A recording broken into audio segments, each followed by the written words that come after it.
All right. Well, J. Cole, the fall off is finally, well, almost here, has a release date. It drops February 6th. But you can check out the music video for the first single, Disc 2 Track 2, out now. A lot of people are so excited about this. Do you guys have any inside information you want to share? Because I feel like some of you might know. Not me. No. I think Nothing? I think we have I heard about an album date, which Yes. I don't know if it's a public date. Well, I just said February 6th. That's what's out there. Yeah, so I don't know if that's the date. That I heard a different date, so I don't know. Oh my God. Okay. But I'm gonna go with yours, Laura Stylez. Okay, that's fine. Okay, because that's what's out there. So that's what Yes. I went with. Okay. I reached out for us to even play the J. Cole video and song today. I don't know if that's a good idea on our YouTube live, but you know me, I'm all for breaking rules. Yeah, but then they're gonna try to yank us off or something It's not crazy. worth it. It's everywhere. People can go hear it themselves. Yeah. Go find it. It's very easy to find. So go find it. I'd rather us tell them where to go than us going. Send them to somewhere else. Okay, yeah, gotcha. just when they're ready after the show. But All yeah, right. excited. Listen, I saw a lot of people in the internet tweets saying, I don't know if I care anymore. Wait, what? I have no respect for him. Nah, chill. And then some people are like, stupid. I am so excited. My I'm super favorite excited. artist is back. I'm excited too. I'm super excited. B, I love the song. And now in the video clip, I don't know if the actual single, because I don't have the actual single. Does it end with the mob? Does it end with the Mobb Deep? The actual single? I don't know. Like the video, because at the end of the video, the beat changes. I don't know. I just listened to the clip. I didn't see the video. Got it. I didn't see there was a video Let me go clip. investigate a little bit more. But also want to point out that watching the video is remember the whole I let Nas down whole thing, and his people were like, you let Nas down. And I guess I don't understand why people were irritated by that song so much when it came out. This song is basically reminiscent of Nas's song Rewind, where he's telling a story backwards. Oh yeah, that's right. Because the opening bar he talks about his child going back inside the mother and the whole thing. It's a dope record, man. I just want to say to anyone out there who would say they're done with J. Cole because of what happened in the button. Congratulations, you played yourself. Nothing. We're just starting. He's giving us a sneak peek. Nah, it's just so lame though. Like, in fact, I was actually gonna give J. Cole credit and say Drake should learn something from J. Cole. Go away for a while. Sit down. Which is J. Cole made a mistake. The mistake wasn't even close to the levels of mistakes we've seen Drake made. And Ebro, all he did was go get quiet for a while, lock in, come back with some music, and with the exception of some douchebags, who cares, making comments on the internet, J. Cole will be back and it's all good. Well, not only that, but you act like J. Cole's only appeal to hip-hop and the hip-hop fans is going at it with other MCs. This is a great songwriter. Right. And a hit maker. And that was the thing that I guess I found so irritating, was that he was judged in this way of like, nah, you want to say you're one of the best, then you back out. I'm like, you're turning, yes, hip hop has a competitive spirit and a competitive lane. You're acting as if that's the defining quality to making a great artist is, are you here for the smoke or nah? It's like the most base way to break down hip hop that you don't do for any other genre whatsoever. It's lazy. Does anyone think of like, many of the great rappers is all they're known for is their battling? Like that's an absurd claim. Well, and not only that, but at the time when J. Cole decided, you know what, this battle thing ain't for me, I stepped out. Let me step back. Let me take the song down. All of the things, right? I recall us at the time applauding him. To be honest, he knew what was for him and what was not for him. It doesn't mean he didn't get the congratulations. You played yourself for jumping out there, but nonetheless, it was the right move. And he gave it to himself. He was like, "This was a dumb thing to do. This was lame." And it aged great. It aged great. Think about how nasty it got after that. Right. That's right. Yo, he got out like, ooh, I thought we were sparring. Ooh, there was y'all internet shooting. yeah, I thought we were slapboxing. Y'all got machetes out. Yeah, I'm good. I didn't sign up for this. I don't dislike either of you guys. Go ahead and do your thing. Like, that was a smart move, whether a bunch of virgins on the internet thought so or not. Well, you've been doing a lot of name calling today, bro. Guess what? You know, everyone who's catching it, whether it's the fat sloppy pigs who's putting on the ICE uniform, or whether it's the virgins who are mad at J. Cole. What's wrong with people, man? Now, do we know for sure that Schoolboy Q called J. Cole? Has that claim substantiated that Schoolboy Q called J. Cole and was during the battle? No, this was at the, wasn't it backstage at like Rolling Loud or something? I don't. Is that what it was? It was they saw each other, and Schoolboy Q was like, "Yo, my bro, fall back on this. Like this ain't." That was always speculated, right? I don't know if it was ever confirmed that was a real thing. Got it. But if so, by the way. Shout to Schoolboy Q. Shout to Schoolboy Q. And it's another, all it does is legitimize all of it even more. He's a changed man, Schoolboy Q. You got involved in some ish, and then someone who knows better was like, yo, real quick, they're not slap boxing. This about to get. There's weapons. There's weapons. And you know, Kendrick loves you. He don't want to take you out. Just, that was the warning. I tried to listen, many people, when Drake started playing around with the, ooh, are you coming outside yet? Oh, no. Let me get the AI. Who wants a little from Drake? Ooh. I was like, oh, I recommend, leave the nerdy boy from the West Coast alone, because if he gets angry, he's a problem. So the other reason I'm excited about J. Cole being back, just as a hip hop fan, is because he's one of the greats. Is it's early in 2026. Right, it sets the year off with one of the superstars of the game. It's great for the genre, it's great for the business, great for everybody. The music's going to be phenomenal. The bars are going to be phenomenal, and this is key. This is key.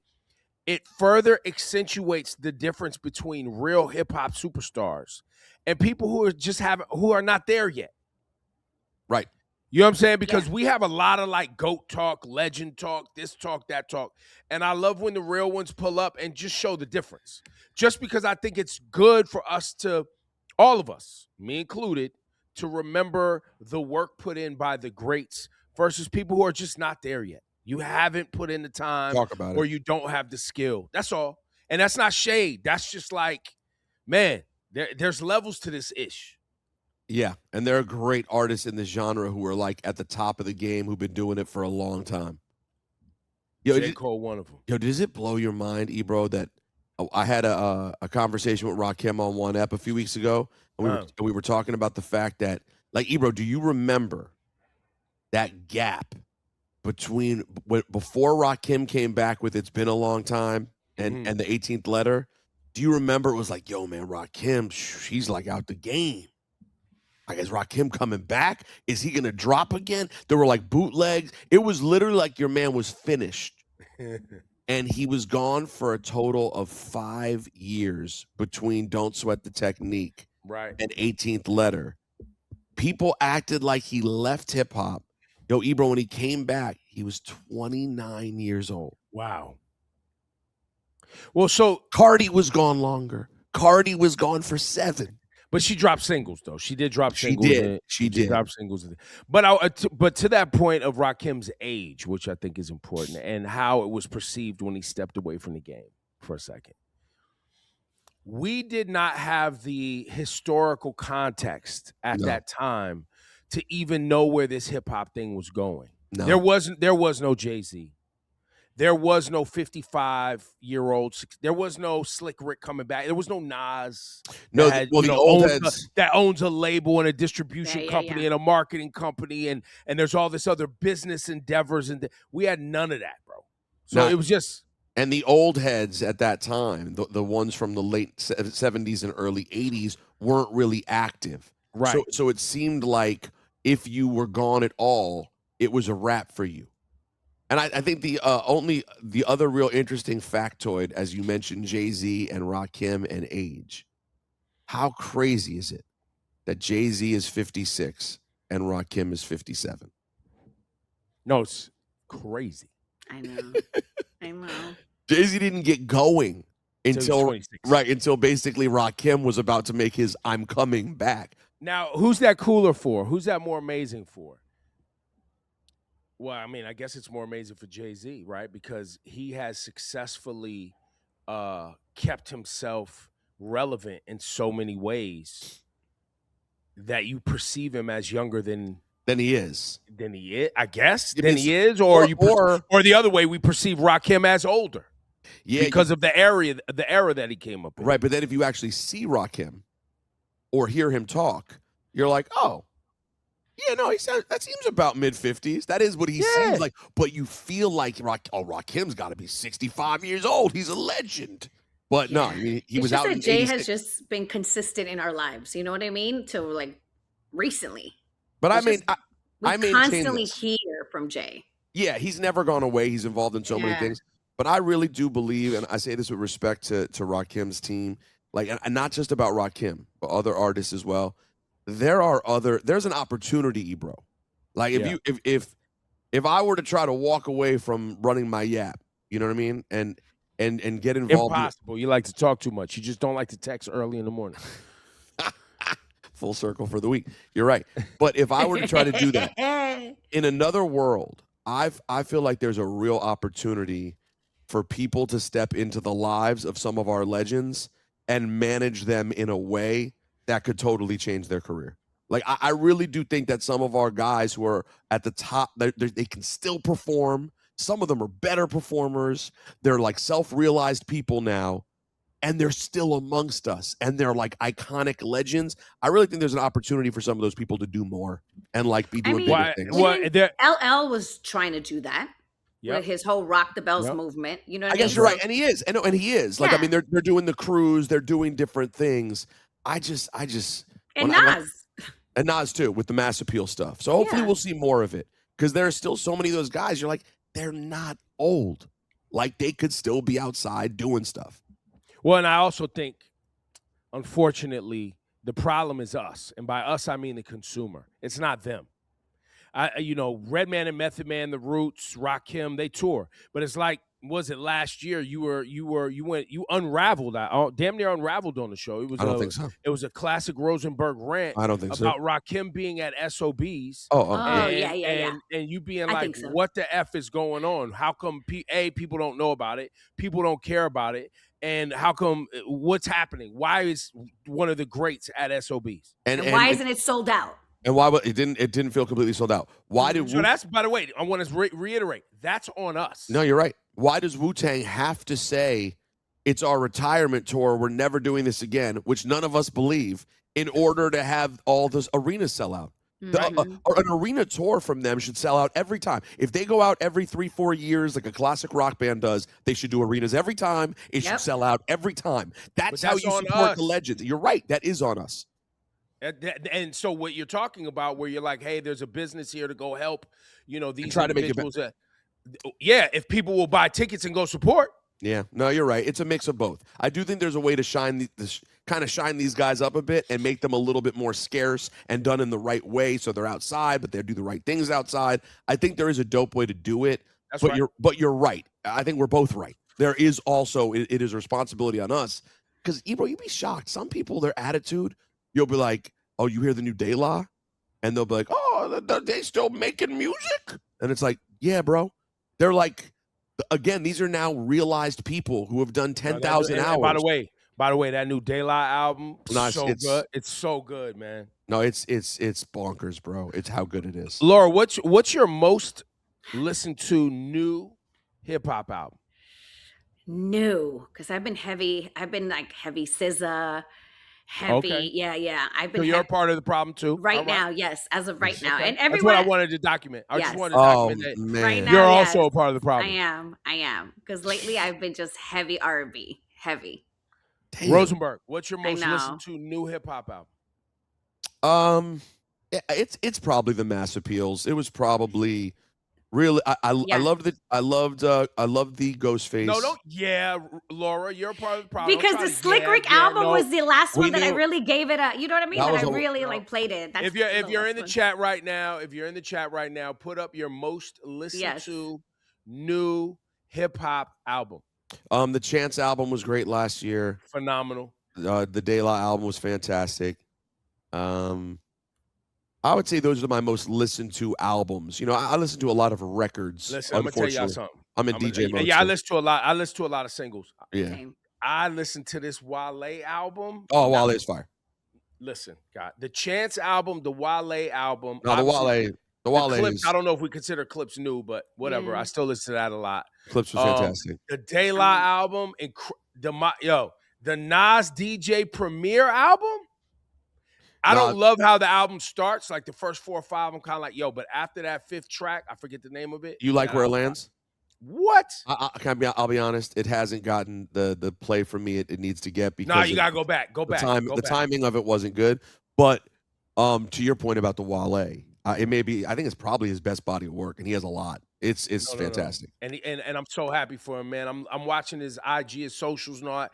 He's posting new videos. No, this is so great. There's no negative talk. There's no it's all positive. It's all celebration of Wale. My G's. Yo, salute to Wale, bro. And did it all in spite of a horrible Commander season. It was, I really appreciate this. All right, guys, this time the Lowdown is packed. So let's hold up. Satan, I need to speak to you. Satan, come to the front. The Lowdown is Laura's packed. going to hell. I'm going. Let's go. I'm here, y'all. Let's talk about it. What we doing? We doing it or nah? Run the intro, Satan. Sorry, my bad. It's time for the Lowdown with the Lowdown dirty, evil Laura Stylez. Damn, you threw evil in there? Oh God. I mean, I guess if you want to dance with the devil, like Laura's doing in this segment, going to hell, it is what it is. What you got, Laura? All right, guys. Oh, man. Well, first of all, real quick, Miami Gardens Police Department announced that they're searching for Javante Davis in connection with domestic violence, kidnapping, attempted kidnapping, false imprisonment. Like, this is all, oh my God, it has to do with a woman who worked at a gentleman's club, and it's just a mess. So they're looking for him right now. Well, if you listen to our program a lot, you'll know that when I'm about to go out on a limb, I have a hot take. Oh, here we go. Hot take, Ebro. Let me get this. Now, listen, you know, this is not what you want, Javante. Oh, and you talk about what I said a few weeks ago, and I need to come up with the catchphrase for this. It needs to go on a T-shirt. Yeah, no, because listen, this one needs to go too. We've been coming up with a lot of great stuff. I need one for this. The same thing that I said about Stephon Diggs on a different level. When I've heard enough, at a certain point, I just go, Gervonta Davis, bro. Yeah, like him in some domestic thing with a woman.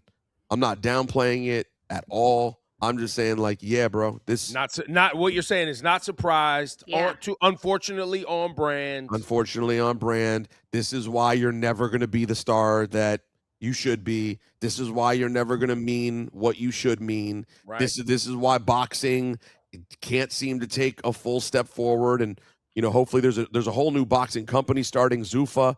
Hopefully that helps take things to a new place. But wait, what's it called? Zuffa. Didn't we just come off something called DAZN? The Zone. The Zone? That's a channel that still exists. Yeah. Oh. Yeah. What's up with these names, man? What are we doing here? All right, well, let's focus because there's more. All right. Okay. All right. Laura, staying in hell. Staying in hell, and get the F out of here ready, Rosenberg. Because this one, so Jonathan Ross, the ICE agent who murdered Renee Nicole Good in Minneapolis, they're reporting that he suffered internal bleeding to his torso after the incident. It's been confirmed by 2 U.S. officials that were briefed on his medical condition. They're saying that they can't disclose further details. But by the way, the videos from the scene showed him just walking away after the incident. Out of here. Yeah, I don't know if I'm not buying it. Do we trust it? Do we trust the sources? Hit the button. I mean, he didn't seem like in the moment when he was so busy on saying effing bitch.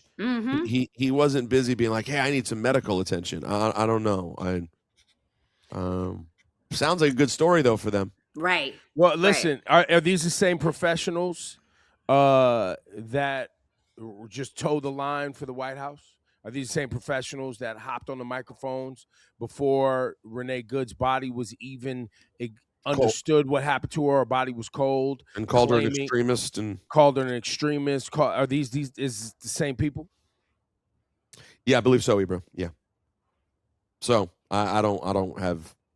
Okay. So.